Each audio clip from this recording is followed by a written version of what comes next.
Ku qëndron handikapi? Handikapi qëndron në dy faktorë. Për shembull, administrata ka shkuar nga 165.000 në 195.000. Pra shtritu me 30.000 në vend që të ulej administrata. Shërbimet nuk kanë shkuar aq afër qytetarit dhe ka shumë sfida. Ju i përmendët disa prej tyre vetë në fshatra, në zona rurale.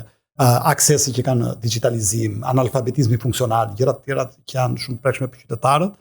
Pra kjo nuk ka sjell as shërbimet më afër, nuk ka sjell as shfryrje të administratës. Ka rritje të shërbimeve në fakt, ashtu si kundër ka edhe një rritje të cilësisë dhe modernizimit të strukturave në administratën publike. Pra mund ju referoj vetëm faktin që sektor që merren me trajnimin e punonjësve apo sektor që merren vetëm me projekte me Bashkimin Evropian nuk kanë pas ekzistuar më parë. Sa fonde kemi thithur? Sa fonde kanë thithur bashkitë tona? Janë bashkitë në fakt. Disa di vetëm Bashkia e Elbasanit para disa muajsh ishte vetëm që kishte marrë një fond Bashkimit Evropian. Nuk e di nëse ka boja apo jo.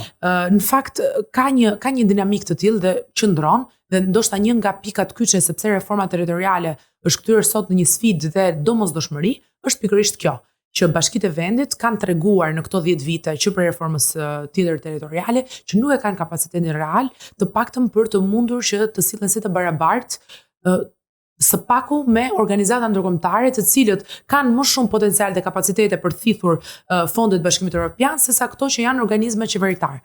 Jemi koshient. Ndoshta se kanë punësuar patronazhisht në vend të punësonin ekspert. Kjo është një gjetje tjetër e Ibarit. Kjo është një nga ato që na luftohet ne.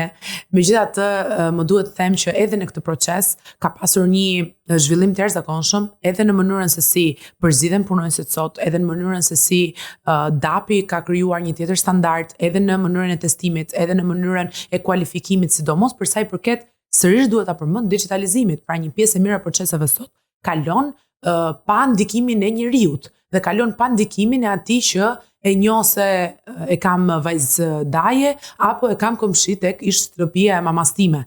Histori që Shqipëria i ka pasur gjithmonë dhe më duhet që ta them këtë profesor, shpesh harrojmë nga ku kemi ardhur.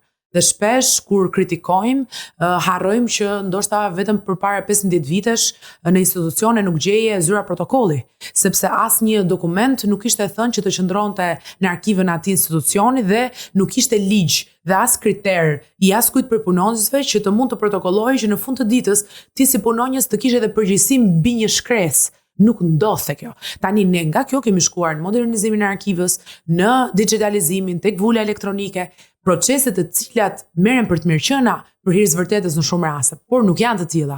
Kështu që na duhet shpesh të bëjmë edhe këtë krahasimin, ndonse jam konsciente që shumë thonë çfarë po thoni akoma dhe çfarë keni akoma me opozitën apo me Partinë Demokratike se sa vite u bën ata që nuk qeverisin. Dakord jam dhe me këtë, por ama duhet jemi dhe konscient që të bëjmë një krahasim në kohë dhe 10 vite apo 15 vite për Shqipërinë nuk janë shumë, ashtu si kundër nuk janë dhe pak për të bërë zhvillimin që Shqipëria ka pasur dhe progresin që ka pasur. Nuk mendoj se do të ishte e thjeshtë përpara 15 vitesh të flisnim sot për Ibarin apo të flisnim sot për një dritë jeshile që e Bashkimi Evropian, sepse askush nga ne nuk e mendonte që do të ndodhte kaq shpejt që ta kishim një objektiv real hyrjen në Bashkimin Evropian. Të jenë sinqert, unë edhe kur kam qenë në bankat e shkollës me ju, nuk e kam menduar që do të vinte kaq shpejt ky moment, sepse kam menduar një proces shumë të gjatë, ashtu si vende anëtare të tjera dhe bëja krahasimin me to që ishin vende aq zhvilluara dhe mendoja ku është Shqipëria dhe ndoshta nuk e di nëse fëmijët e mi do të arrijnë një ditë këtë. Pra duhet të jemi pak më pozitiv në qasjen që kemi ndaj vetes njëherë, ndaj progresit që bëhet dhe për mos të parë dhe për mos të përpjekur gjithmonë për të gjetur gjilpërën në kasht, ajsa për të ndihmuar që dhe nëse e gjejmë atë gjilpërën, të jemi ne që e heqim nga kashtat që kashtat jetë mirë.